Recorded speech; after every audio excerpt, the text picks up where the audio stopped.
Hola mis hermanos, qué bueno nuevamente encontrarnos, que este espacio sea de bendición, que lo que hablemos aquí sea conforme a la palabra de Dios. Este tema es un tema que ha preocupado siempre al cristiano, la persecución. Por eso usted escucha hoy muchas voces que dicen que la iglesia va a ser raptada, que no va a pasar por tribulación, porque se entiende, por lo que dice la palabra de Dios, que va a ser un tiempo sumamente difícil.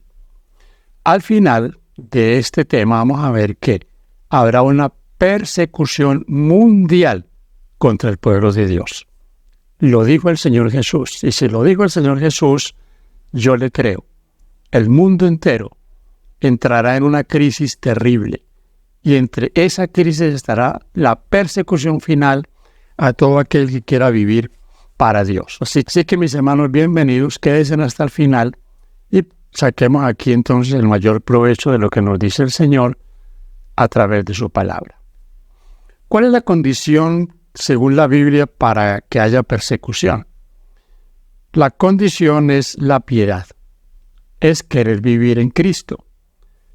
Entienda usted, mi hermano querido, que todo aquel que quiere vivir en Cristo, que su vida es una vida que se está amoldando al carácter del Señor, tendrá problemas.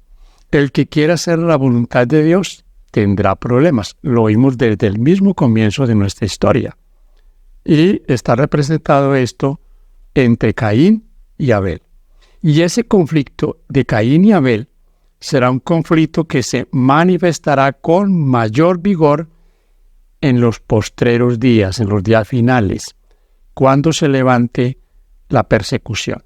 Porque entienda usted, ¿quién va a perseguir? Al pueblo de Dios no lo va a perseguir los impíos, el comunismo, no, lo va a perseguir otro que se profesa ser pueblo de Dios, pero que no quiere acomodarse a lo que dice la palabra de Dios. Y todo aquel que quiera vivir conforme la palabra de Dios lo dice, tendrá problemas. O dígame usted, ¿qué profeta, qué hombre de Dios no tuvo persecución y no tuvo problemas? Todos tuvieron problemas. Y muchos hasta murieron. Y el mayor ejemplo lo tenemos con el Señor Jesucristo. ¿Por qué lo odiaban? ¿Por qué lo perseguían? Porque Él era totalmente diferente. Porque Él no se amoldaba a sus costumbres, a sus tradiciones, a todo aquello que se habían inventado, y como Él no iba con eso, lo persiguieron. Igual pasó con los discípulos, igual pasó en la Edad Media, cuando se persiguió porque no se creían lo que el populacho creía, porque lo que defendía la iglesia del momento, fueron perseguidos. Eso se repetirá, hermano querido, mi amigo, la historia se repetirá. Por eso yo reitero, el peor engaño que el diablo ha sembrado entre el cristianismo es que va a haber un rapto pretribulacionista. Porque siempre yo me he preguntado esto, y si alguien tiene una respuesta, por favor, démela. ¿Qué tiene la iglesia de hoy? ¿Qué tiene de especial, de así, pues, como de delicado, que no vaya a tener problemas? Vamos a leer la Biblia y veamos que la Biblia dice todo lo contrario. Comenzamos con 2 Timoteo, capítulo 3, versículo 12, un texto bien conocido.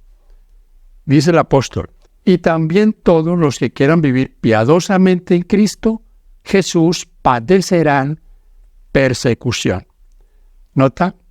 Todos los que quieran vivir piadosamente en Cristo, todos los que quieran hacer la voluntad de Dios, van a sufrir persecución. Abel quería hacer lo que Dios mandaba.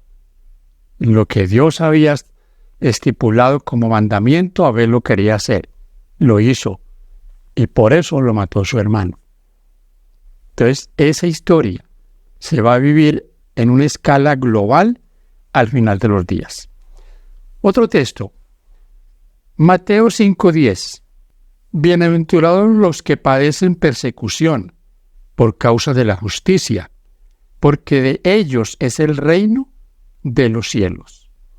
Fíjense ustedes en esta expresión del Señor Jesucristo. Bienaventurados. ¿Por qué son bienaventurados los que sufren persecución? Hermano y amigo, la iglesia del Señor Jesús solo será pura cuando haya dificultades.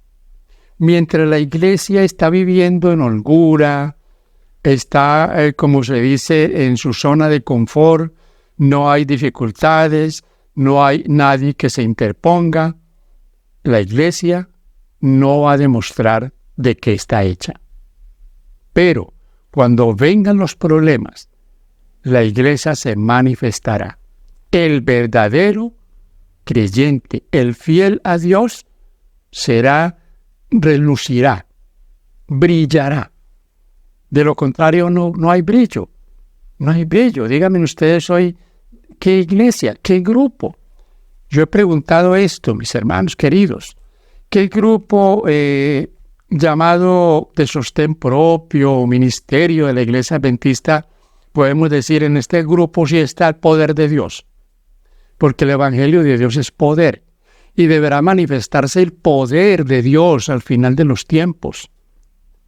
Lo dice claro la palabra de Dios. Lo dice claro para nosotros los adventistas el espíritu de profecía. Habrán prodigios, señales.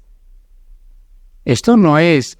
Fíjense ustedes que la Biblia dice que el sello será colocado sobre los que gimen, los que lloran por el pecado que se comete en el pueblo de Dios. La Biblia no dice que el sello será puesto sobre los que más critican a otros, no. El sello será para aquellos que gimen, que claman a Dios. Pero hoy parece ser que pensamos que el sello va a ser colocado sobre el que más critica al otro, al pastor, al que hace esto, aquello otro. Eso no, mis hermanos. Donde hay crítica, no está el Espíritu Santo. Debemos ponerle eso en nuestro corazón, en cualquier nivel, en cualquier nivel. No se nos olvida eso. La crítica, y sobre todo, a veces llamamos la crítica constructiva. Y eso de crítica constructiva a veces tiene una línea muy, muy difícil de identificar. Porque lo que es crítica constructiva, como algunos llaman, es que estamos hablando de eso es para que la iglesia despierte, para que la corporación despierte. No, eso es una crítica destructiva. Queremos mostrar nuestras cualidades criticando a otro. Y eso no es de Dios. Tercer texto. 2 Corintios 12:10 dice: por lo cual, por amor a Cristo, me gozo en las debilidades, en afrentas, en necesidades, en persecuciones, en angustias, porque cuando soy débil, entonces soy fuerte. Hermano querido, estos textos nos muestran de que será necesario, fíjese usted, que hayan esas dificultades. Será necesario para que esas persecuciones, esas tribulaciones nos ayuden a crecer. Y van a ver ustedes los beneficios que va a traer esos momentos difíciles. Porque nosotros queremos que nuestra fe crezca así por arte de magia. Así. Señor, dame fe. Y así. No. Cuando usted y yo pedimos a Dios fe, le estamos pidiendo: Señor, pruébame, ponme en problemas, tráeme tribulación, porque es la única forma en que la fe va a manifestarse. Porque cuando tengo esas dificultades es cuando yo puedo ejercitar mi fe. Cuando usted le pide a Dios paciencia, Señor, dame paciencia porque soy muy impaciente, ¿qué va a tener? Problemas. Va a tener problemas. Va a tener roces con familia, con vecinos. Va a tener problemas. Es la única manera de que usted tenga paciencia, de que yo tenga paciencia, de que ese don de Dios a través del Espíritu Santo esté en mí. Porque a la medida de que yo aprendo a manejar mis tribulaciones, a veces las cosas más pequeñas, hermano, en la iglesia, en el templo, todos somos cristianos fieles. Eso se nota es en la casa. La diferencia se nota en el trabajo. La diferencia se nota en el colegio. La diferencia se nota con los amigos, con los vecinos. Y extremadamente fuerte en la casa. Es donde más oportunidades de crecer tenemos, cuando aprendemos a manejar las situaciones difíciles que cada día nos vienen. Entonces dice Pablo ahí que eso lo hace fuerte. ¿Qué lo hace fuerte? Que va mejorando cada día en su espiritualidad. Tenemos otro texto. San Lucas 6, 22 y 23. San Lucas 6, 22 y 23 nos dice: Bienaventurados seréis cuando los hombres os aborrezcan y cuando os aparten de sí y os vituperen y desechen vuestro nombre como malo, por causa del Hijo del Hombre. Gozaos en aquel día y alegraos, porque he aquí vuestro galardón es grande en los cielos, porque así hacían sus padres con los profetas. En esta versión, que es diferente a la que tiene Mateo, aquí agrega Lucas algo que nos llama la atención. Él le está diciendo que así como los padres de ellos persiguieron a los profetas, y esto nos confirma lo que les he dicho, la persecución viene por hasta dentro de nosotros mismos. Cristo lo dijo: el peor enemigo del hombre son los de su casa. Ellos persiguieron a los profetas. Y ellos serían perseguidos también, tendrían problemas. Pero el Señor les dice: bienaventurados. Bienaventurados. ¿Por qué?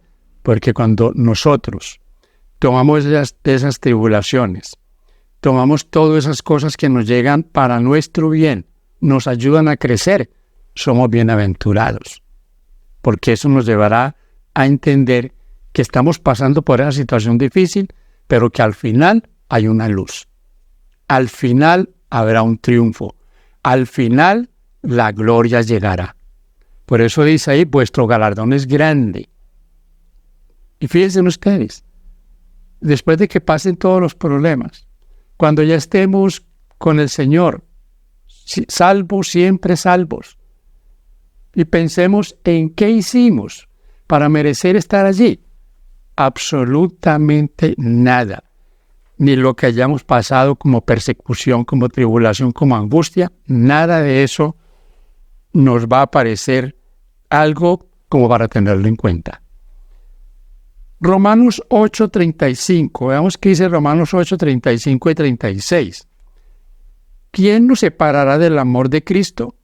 ¿Tribulación, o angustia, o persecución, o hambre, o desnudez, o peligro, o espada? Como está escrito: por causa de ti somos muertos todo el tiempo. Somos contados como ovejas de matadero. Tremendo, mis hermanos, tremendo. ¿Quién nos separará? Por eso aquí quiero resaltar el asunto del rapto pretribulacionista. Los que se van a ir porque no van a tener ningún problema, no son merecedores de ninguna persecución. No, ellos son especiales, se van a ir. No lo digo en forma sarcástica, lo digo para que usted me entienda. Si usted cree eso, recapacite, mi hermano. ¿Usted cree que como usted está hoy, como vive hoy, es digno de ser llevado al cielo? ¿Usted cree eso? Que usted ya no es egoísta, usted no es orgulloso, usted vive de acuerdo a lo que la palabra de Dios dice. Usted ya ha sido pasado por la prueba, aquella prueba que nos muestra si somos o no somos. Porque esa tribulación mostrará de qué estamos hechos. Ahora, no olvide, en alguna escala podemos estar sufriendo eso. Es posible que esté hablando aquí para alguien que esté pasando por un momento difícil, por alguna calumnia que han hecho para usted, por una enfermedad, por una situación económica difícil, una tribulación en cualquier aspecto. Eso es parte de esas tribulaciones que nos están preparando para cosas mayores. Si pasamos por esta situación pequeña ahora, estaremos listos para pasar por cosas mucho más difíciles. Entonces, ahí lo que dice el apóstol en Romanos es que nada nos separará del amor de Dios, absolutamente nada. No entiendo por qué algunos piensan que tienen que ser sacados de aquí porque esto se va a poner feo. Esto se va a poner difícil. Imagínese usted que se va a llevar el Señor a todos los justos y entonces los que van a predicar el Evangelio son otros.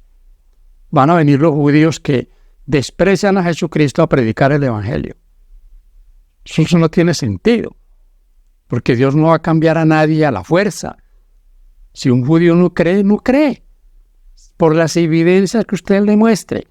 Si un judío endurece su corazón, no va a creer. El Señor no va a hacer nada extra para cambiarle eso. Y si no, entonces tendremos que creer en el universalismo, que el Señor va a cambiar a todo el mundo así con un chasquido de dedos. No, totalmente erróneo. Una mentira que el diablo le ha metido al cristianismo, ese rapto secreto. Tremendo eso. Entonces, aquí ya tenemos lo que dice el apóstol Pablo en Romanos. Volvamos a lo que dice el Señor Jesús, Mateo 5:44, dice: pero yo os digo, amad a vuestros enemigos, bendecid a los que os maldicen, haced el bien a los que os aborrecen, y orad por los que os ultrajan y os persiguen. Ay, hermano querido, aquí está la prueba.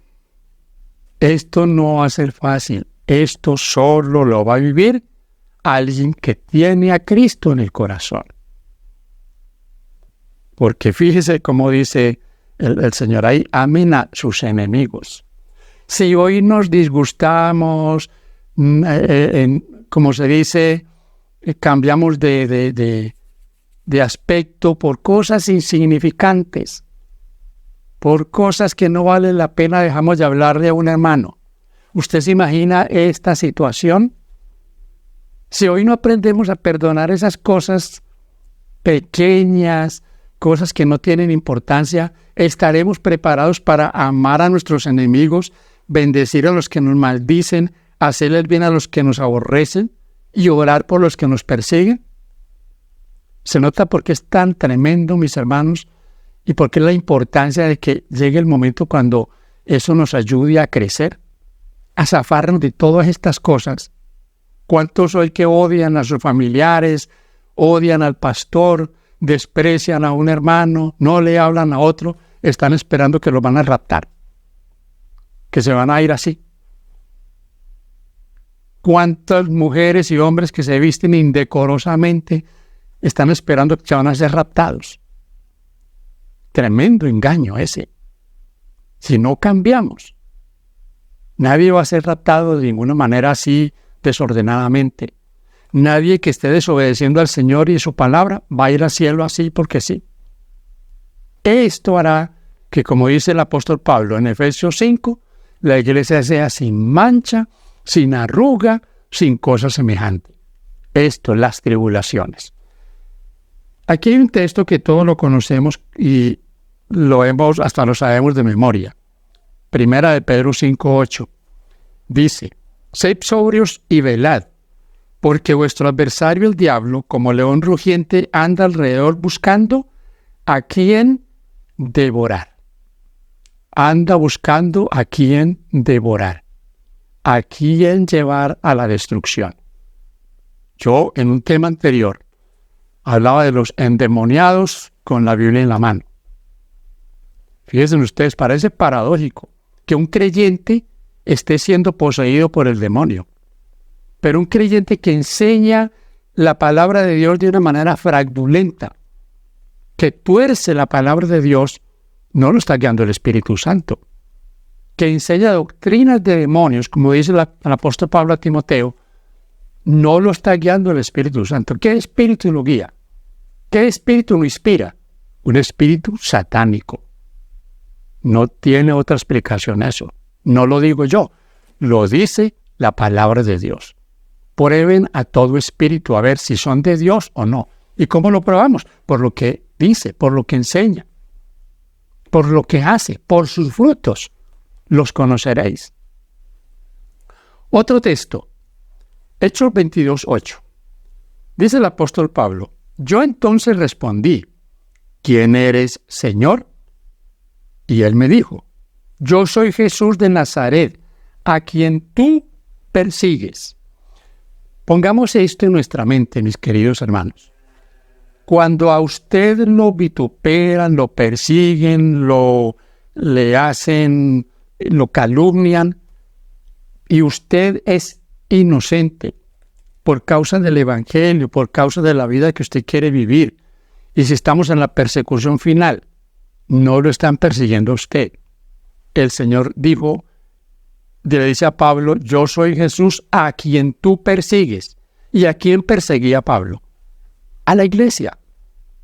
Claro, lo hacía desde un punto de vista sincero, pero Pablo perseguía a la iglesia. Pero persiguiendo a la iglesia, ¿a quién estaba persiguiendo? Al Señor Jesús. Como le dijo el Señor a Moisés: no es contra usted que se están rebelando, es contra mí.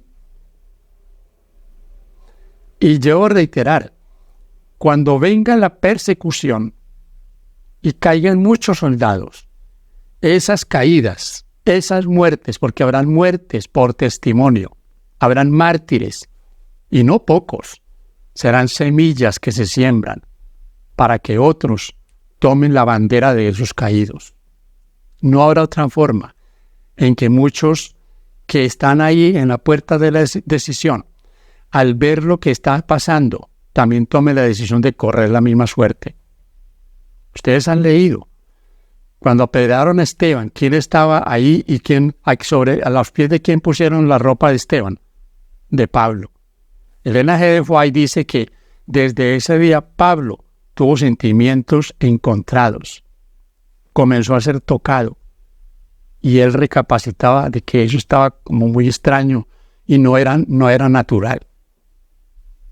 Pablo estaba ya casi listo, pero fue necesario que Esteban fuera apedreado, que Pablo fuera testigo, para comenzar a ver esa experiencia, sentir esa experiencia de que las cosas no estaban bien. Mateo capítulo 13 dice, 20 al 21. Y el que fue sembrado en pedregales, este es el que oye la palabra y al momento la recibe con gozo, pero no tiene raíz en sí, sino que es de corta duración. Pues al venir la aflicción o la persecución, por causa de la palabra, luego tropieza. Mire, mi hermano, esta parte que es la parábola de la semilla. Mucha gente recibe el mensaje, va a la iglesia, no, qué bueno, pero eso mientras no tenga ninguna dificultad. Tan pronto tiene cualquier problema, se va. Los que hoy están pensando que van a ser raptados, debo decirlo con pesar, pero muchos, cuando vengan las dificultades, cuando tenga que tomar una decisión, os pasamos aquí a este grupo o nos quedamos en este, se van a quedar en aquel donde se acomoda mejor el estilo de vida que han vivido. Por recuerde usted, al final se tomarán decisiones por conveniencia, para no perder lo material, sus bienes terrenales, para no tener problemas quizás con su propia vida, para no sufrir burlas, para no sufrir hambre, para no sufrir todo esto que va a venir. Eso va a pasar. Entonces ahí se va a probar quién es quién, porque hay muchos que ni siquiera estudian la palabra de Dios. No están preparándose para nada. Y hay que decirlo con toda claridad. Esto es una carrera y no triunfará sino el que se prepare para la carrera. El apóstol Pablo lo compara con el atleta que no se prepara, que no entrena, se va a quedar a mitad de camino. Los triunfadores son los que entrenan, los que hacen sacrificios aún con su propio cuerpo, los que madrugan, los que hacen el esfuerzo final. Seguimos, mis hermanos. Tenemos ya unos pocos textos que queremos compartirles. Vamos ahora con Mateo 24, 9 y 10. Quiero que miren ustedes aquí En esta versión hay una palabra que yo quiero que ustedes tengan en cuenta. Pero fíjense lo que dice aquí el Señor Jesús. Entonces os entregarán a tribulación y os matarán, y seréis aborrecidos por todas las gentes por causa de mi nombre. Muchos tropezarán entonces, y se entregarán unos a otros, y unos a otros se aborrecerán. Fíjense en un detalle, mi hermano. Casi todas las versiones, solo la Valera 60 dice, seréis aborrecidos de todas las gentes. Pero otras versiones dicen, seréis aborrecidos de todas las naciones. Este mismo texto en Marcos habla de todos los pueblos. La persecución final será mundial. Todas las naciones se van a airar. Yo repito, hoy la iglesia de Dios no tiene problemas porque no le hace oposición a nadie. No hacemos oposición. Hasta predicar el evangelio nos cuesta. Muchos no son capaces siquiera de entregar una literatura. Les da pena, les da temor. Por eso no hay ningún problema. Pero el día que este pueblo se levante como un solo hombre, a predicar, a ir por todo lado, que refleje el carácter de Cristo, habrá persecución. Y esa persecución será mundial, porque ese momento ya es el momento final. Quiere decir que habrá un pueblo en todo el mundo que estará dando el último pregón, y eso va a traer persecución. Porque el que quiere vivir en Cristo sufrirá persecución. Repito, la persecución será global. Toda la tierra estará en un terrible conflicto y el pueblo de Dios estará en medio. Ahí, mis hermanos, es cuando estaremos solo viviendo por fe, tomados de la mano del Señor. Ahí está el texto que les decía, el que nos dice que habrá persecución en todo el mundo. Léalo usted en varias versiones y se va a encontrar que algunas versiones no dicen de toda la gente, sino de todas las naciones.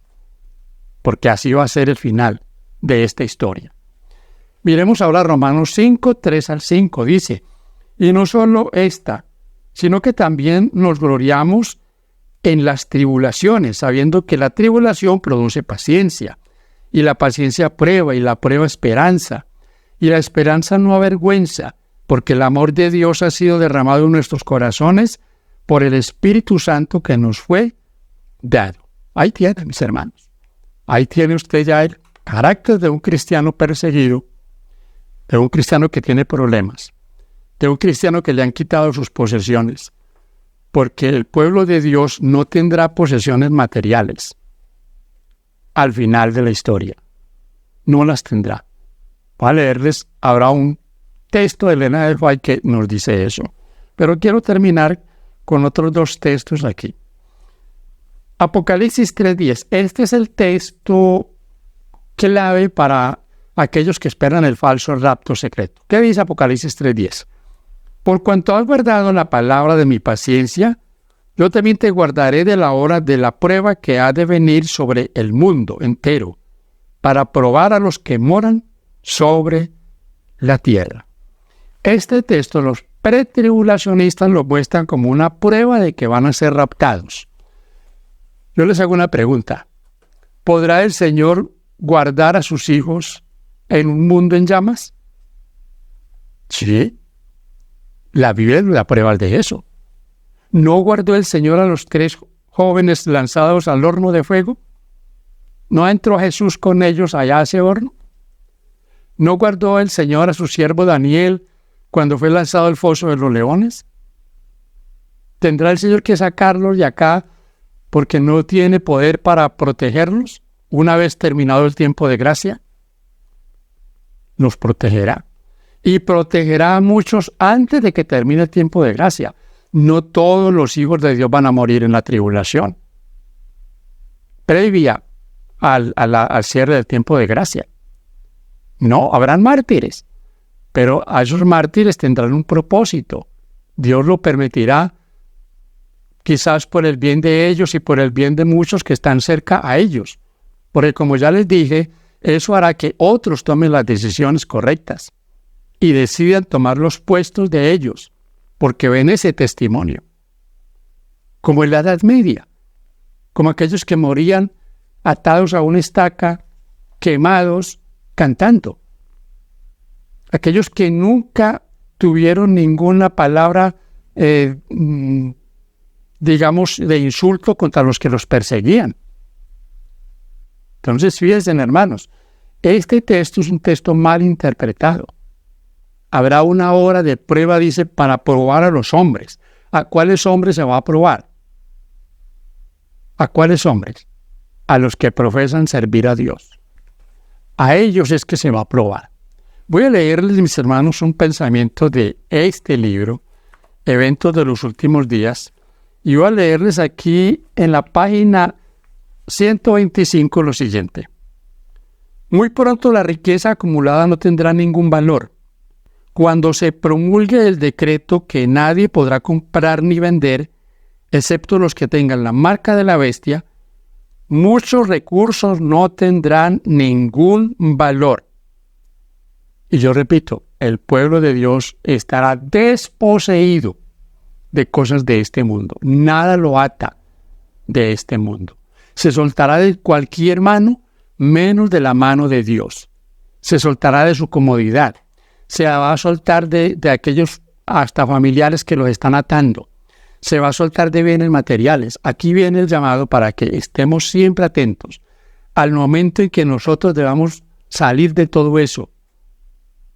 Porque habrá un momento cuando eso no tendrá valor. Y debo decir aquí, para esa época, muchos van a querer que lo que han acumulado, lo que deshonestamente han ido guardando, sea puesto en manos de los que necesitan, de los siervos de Dios para la predicación. Pero ya no va a servir de nada. Miren lo que dice. Dios nos pide ahora que hagamos todo lo que podamos para amonestar al mundo. Se acerca el tiempo en que no podremos vender a ningún precio. Pronto se promulgará el decreto que prohibirá a los hombres comprar o vender, sino el que tiene la marca de la bestia. Así que, mis hermanos, seamos fieles ahora. Seamos fieles en lo que Dios nos está proveyendo. Y crean lo que no estaremos atados a este mundo por absolutamente nada. Este tema tiene como finalidad ese, mis hermanos. No decirles que viene un tiempo terrible y que nos pongamos a llorar, no. Que nos tomemos de la mano del Todopoderoso. Seremos victoriosos porque Él nos sacará adelante. No importa lo que pase. Como dice Pablo ahí en Romanos 8, nada me separará del amor de Dios. Nada. Y Él enumera todo de lo que hemos hablado, persecución, hambre, muerte, lo que sea. Nada nos separará del amor de Dios. Recuerde usted, la persecución llegará. No habrá otra forma en la que vaya a terminar esta historia, sino con persecución, con tremenda tribulación. Una vez terminado el tiempo de gracia, el pueblo de Dios será protegido en su totalidad por el Señor. Nadie va a morir. Los que van a morir como mártires será antes de que se cierre el tiempo de la gracia. Que Dios te bendiga. Que nos aferremos de esa mano del Todopoderoso sin que nada nos separe de Él. Paz de Cristo para ustedes, mi deseo.